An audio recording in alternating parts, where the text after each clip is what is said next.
On the Ground, presented by theCUBE. Here's your host, John Furrier. Hello everyone, welcome to theCUBE special On the Ground presentation. I'm John Furrier, the founder of SiliconANGLE, co-host of theCUBE, and we are here in San Francisco with Ford Motor Company CIO Marcy Klevorn here at Ford. She's part of the Ford Motor Company, really part of Silicon Valley's initiative to bring innovation into the car. They've been doing it for years. She runs all the infrastructure, all the operations, Chief CIO. Welcome to On the Ground. Thanks for having me. Great to have you. CIO is one of the most exciting jobs these days, but it's also pressure-packed with a lot of action. Digital transformation, increase more top line revenue, cut costs, but not cutting costs for cutting costs' sake. It's really about this digital transformation. And automotive is front and center these days. CES, certainly we saw a lot of conversations. It's a real provocative, intoxicating environment where you have self-driving cars, you got big data, Internet of Things. So give us an update from your perspective. Mark's vision at Ford, the CEO's vision, is pretty clear. Smart car. So Mark's vision is really to continue our core business, which is designing, manufacturing, financing, servicing, selling vehicles, and delivering products with passion and excellence, and also taking advantage of the emerging business opportunities that you've described, and looking really to disrupt ourselves in our own business. So balancing the core business with these emerging opportunities. And our response has been to do the same. So we have set up a bimodal IT organization, and the emerging organization is new and we're learning a lot, and partnering with Pivotal along the way to learn more from a cultural perspective as well as technically. But really that's kind of been our response. And besides just the sheer organization impact of that, you have to really think about the culture change. And IT, if you've been around as long as I have, I've been at Ford for 32 years, and before that AT&T, IT used to be the backroom data processing, cranking out payroll, and then moving a little more up front about mechanizing business processes, and now really thinking about value creation, top line, and really getting into the very products we sell to our customers. It's interesting you mentioned data processing. That's an old mainframe word, mini computer word, and it's kind of gone. The IT has been information technology, information processing. But if you think about data processing, we are looking at a whole nother new generation of, quote, data processing with real-time telemetry, talking about self-driving cars. I mean, you have to be real-time in a self-driving car because guess what? You can't be off by a nanosecond because you're in the middle of traffic. So these are new dynamics. So what is that impact to you and your job, and how does that affect ultimately Ford's customers? It's a great question. I think what customers are really looking for is an experience.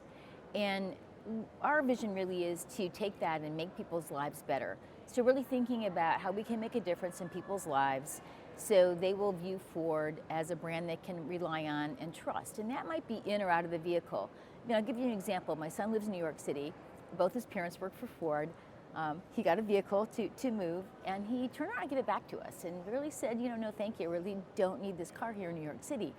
But we want him to be a Ford customer, and he moves all around the city. He uses all kinds of transportation, he engages in services, and he buys things. And so how do we take that and provide a better end-to-end experience for people, whether they are a Ford customer with a one-to-one relationship with their vehicle today, how do we make them a Ford customer in the future in a way that improves their lives? And that really gets where you're going. It's all about the data and getting to know the customers so you can improve the way they move.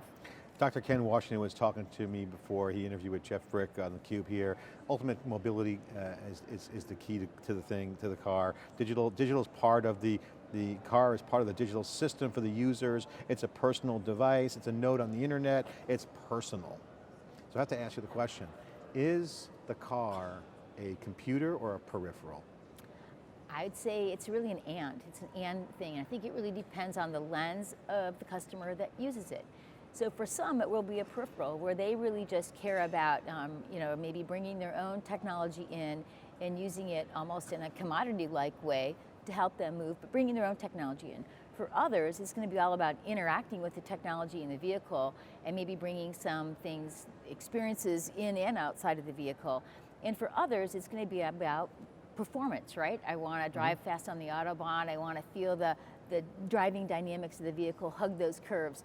So you have to really think about all those customers and a way to serve them all. 2007 was a seminal moment. That was the year that Steve Jobs introduced the iPhone. You had a phone, you'd make phone calls, do some text messages. That was the extent of the digital engagement at that time, and the phone turned into a smartphone. Now we're at that same junction with cars. You have a car, and now you have essentially a smart car or personal car.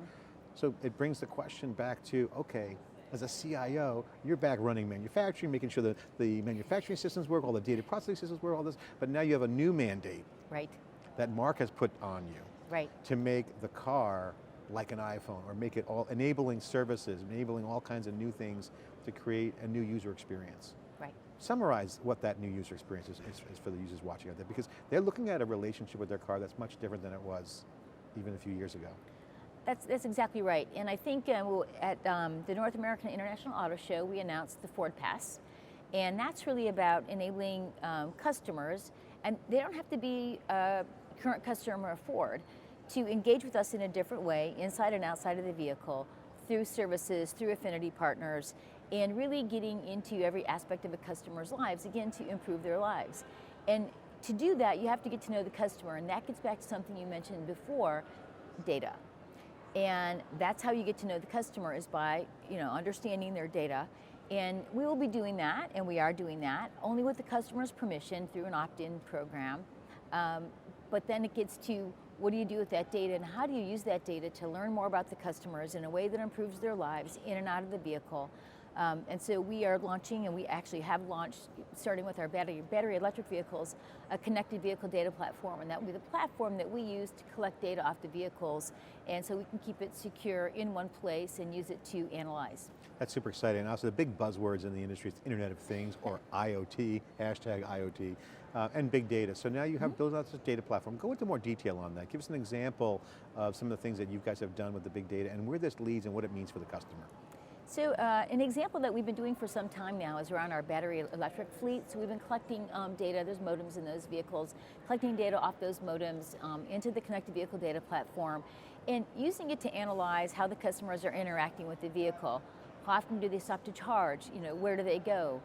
We've also done some experiments. One experiment we've done is with Hewlett-Packard. They're one of our big fleet customers, and we use plug-in devices to help them understand how their fleet is used and how they can better utilize the fleet. All that is possible with either a modem or a plug-in device, shifting the data to a connected vehicle data platform, and using it to analyze the data and understand more, so you can proactively provide services to customers they might not even know they need.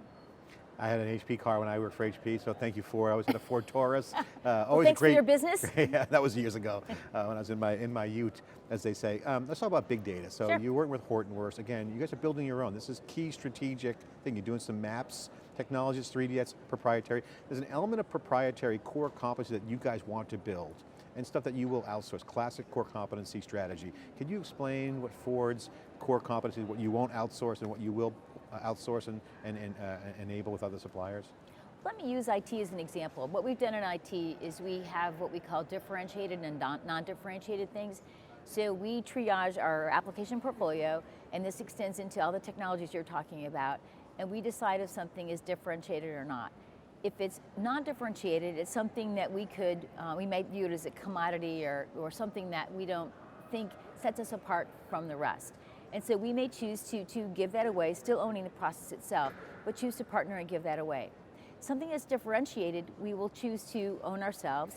We might partner with somebody on it to help us get a jump start and learn, but that will be something we want to own ourselves, something that we think differentiates us in the marketplace, and also if we think that it helps with the trust of our customers and the stewardship of their data. Cloud versus data center, obviously that's a CIO question. It's usually one that's always kind of, facilities meeting again. You want to move those costs out, but don't you some talk about CapEx, kind of tax breaks, whatever, but neither here nor there. It's an IT decision, have on-premise technology and cloud. Also you announced working with Pivotal on the app side and also Cloud Foundry. What's your take on that? Mix, balance, hybrid, mostly on-prem, moving to the cloud? Is there a progress bar on where you're at? I'd say it's mostly hybrid. And it's funny, when I got this role, one of the common questions I got was, well, hey, what's your cloud strategy? And I guess my gut answer to that always has been, I don't necessarily have a cloud strategy. I have a strategy to support the business of Ford. And these kinds of things you're talking about are tools in the toolbox that you take out and use as appropriate. So we have a hybrid strategy. We do use public cloud for some things. We've got private clouds that we use for some things. And for things like our customers' data, we keep that on-prem where we can protect it and secure it with their permission. You solve your problems. That's what you're in the business for doing. That's right. Okay, so I got to ask you the cool question. All right. What is the coolest thing that you're working on right now, or you've seen inside Ford that you could share with folks? And it's not about picking your favorite child within your project base, but share some color into some of the cool things that you're excited about right now. Boy, I'm excited about a lot of things right now, actually. So it's a really cool time to be a CIO in the automotive industry. Go ahead, share. Because the technology is really becoming the business. So it's pretty exciting. Some of the things I'll share are around, I talked about Ford Pass, we announced that about a week or so ago. I'm really, really excited about that. It was a kind of a secret project for a while, so the team was very excited about working on it. We've engaged with affinity partners. We announced McDonald's and 7-Eleven, and really thinking about technology out to the customer in a way we haven't before, partnering with people, I mentioned too, more to come, and how we then bring that back to Ford to provide value for Ford and our customers. So that's been really exciting for the teams. This is one of the things we're working on very recently, and very excited about the connected vehicle data platform. And how is it the one with Hortonworks is involved in? It is, yeah. We're partnering with Hortonworks on that, and very excited about that, bringing all that data together and what we'll learn from that. We've already got started, as I mentioned, but it's almost the sky's the limit on that. So that's very exciting. We are looking at the data center of the future, so that's something that's coming. So that's also really exciting to the teams. And I think just having technology lead instead of kind of being the processing, payroll in the background kind of thing. And it means a lot to our organization and how we're organizing, and really thinking also internally about how we provide the right tools to the employees so they can collaborate and also feel they're part of an innovation. Marcy, great to see you, and thank you for spending the time with me today and on the ground here with theCUBE. Final question for you is, share some best practices that other CIOs could learn from, because you're in an interesting convergence. You're in the center of all this disruption and opportunity. Yep. With technology, and obviously a lot of fast-paced stuff. It's consumer product, but also a lot of tech involved, classic enterprise tech, but also consumer, customer, and obviously fleets with businesses. But other CIOs are out there in a similar spot as you with digital transformation, really going, scratching their heads, how do I go to the next level? What's your advice to them? What have you learned? Can you share something? Sure, we started at the beginning of last year with a kind of an update to our IT strategy in response to where Mark is taking the organization. And we used a car analogy, of course, but we called it, it's kind of you drive. So really talking to our employees and saying, you drive. And we have a great visualization that has a picture of an employee holding a set of car keys, jumping into the car. Technology is leading forward. You are technologists, you drive, really empowering our teams to think about how they drive technology into every part of the business and innovation. So sponsoring hackathons, getting out there and letting people feel empowered. So create some to share. organic activity. Exactly. And we've had patents that have come out of that, actually. So I think that's part of it. The first part, foundational, is culture. Secondly, I would say, I mentioned this bimodal IT that we launched, and you said something that was really spot on that I want to build on. You said, okay, Marcy, you have to do all these really cool disruptive things, but I also run manufacturing plants. And as we think about bimodal, most people assume that my triage filter is speed, how I decide what goes into what mode, and it's actually not, it's risk. So running a manufacturing plant, I can take very little risk. Safety issues, loss of money as the operations are down, very small amount of risk. Think about these new and emerging opportunities. You want to take risk, you want to learn, you want to fail and move on and build on those successes or failures. And so I would say that's something else we learned. The other thing I learned is you have to keep it pure. We separated the modes. We had a little mixing of the modes going on, and it just doesn't work. Because of this risk filter, the processes that you use and the types of people that feel comfortable working in either mode are different, and that's okay, we need both. So I would say you have to be very pure about separating those things out. And really having your eye on managing it holistically with the agile and then the stable, foundational stuff. Exactly, because today's emerging and cool disruptive is tomorrow's core, because the next thing will come. So the things we're talking about today, a year or two now, we'll be probably operating in core, we'll be talking about something else. And then the next time I see you, we're going to ask you a question, how did you integrate it all? Exactly, yeah. Marcy, thank you for spending the time here on the ground. This is theCUBE, on the ground, Marcy Klevorn, who's the CIO of Ford. I'm John Furrier, thanks for watching.